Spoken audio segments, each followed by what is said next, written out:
Assalamualaikum warahmatullahi wabarakatuh. Halo teman-teman, nama saya Reski Dwi Alamsyah, 2 MPIA. Oke teman-teman, pada kesempatan ini saya ingin membahas dua aliran pemikiran yang saling berseberangan, yaitu aliran idealisme dan aliran materialisme.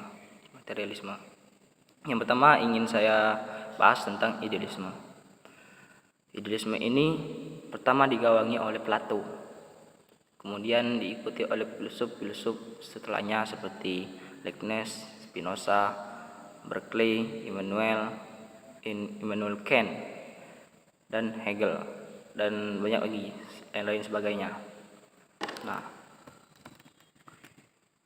cara aliran idealisme ini menganggap bahwa segala sesuatu dimulai dari ide. Menurut Plato, segala sesuatu yang ada di dunia ini adalah tiruan dari dunia itu sendiri, yaitu dunia ide. Contoh, misalnya kita ingin membuat rumah atau bangunan. Sebelum kita mewujudkan bangunan atau rumah tersebut, itu sudah ada terlebih dahulu di dalam dunia ide, atau di ide kita, dalam otak kita. Sebelum kita mewujudkan dalam realitas rumah atau bangunan, yang kita wujudkan dalam realitas itu adalah tiruan daripada rumah dan bangunan yang sudah ada sebelumnya di dalam dunia ide.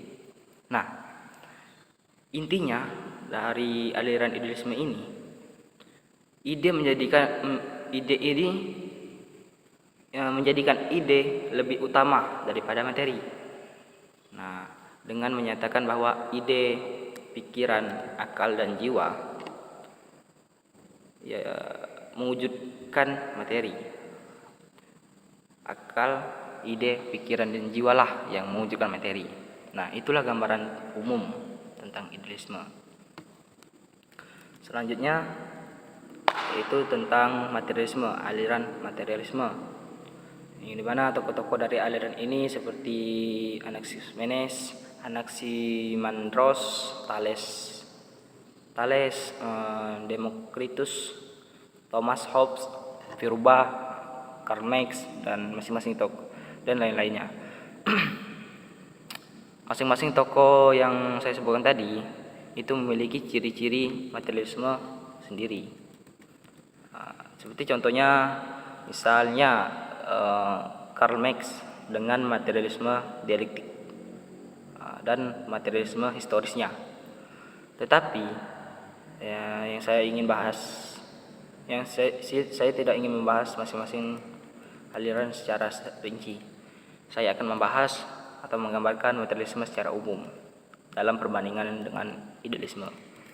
Materialisme ini menekankan bahwa materi adalah sumber dari segala sesuatu, dan termasuk sumber dari ide itu sendiri. Jadi materi adalah sumber dari ide. Di sini letak perbedaan antara dua aliran ini, karena idealisme mengagungkan ide, sedangkan materialisme mengagungkan materi sebagai sumber segala sesuatu. Bahkan pikiran dalam materialisme ini adalah produk, katanya. Pikiran adalah produk. Kenapa? Otak tersusun dari materi-materi, kemudian karena otaklah yang menyebabkan pikiran. Otaklah yang berpikir, maka pikiran adalah ide itu adalah produk dari materi. Makanya materi lebih utama menurut materialisme ini.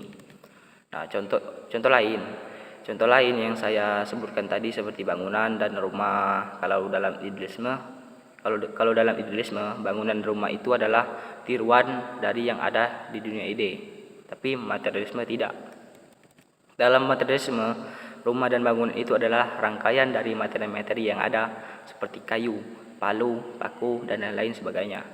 Jadi, materi yang satu diwujudkan dari rangkaian materi-materi yang lain. Nah, itu maksudnya. Seperti itu pemahaman dalam materialisme. Sedangkan idealisme tentang rumah dan bangunan itu ada karena kita sebelumnya telah melihat bentuk rumah dan bangunan yang lainnya, maka itu melahirkan ide. itu menjadi berseberangan antara dua aliran ini.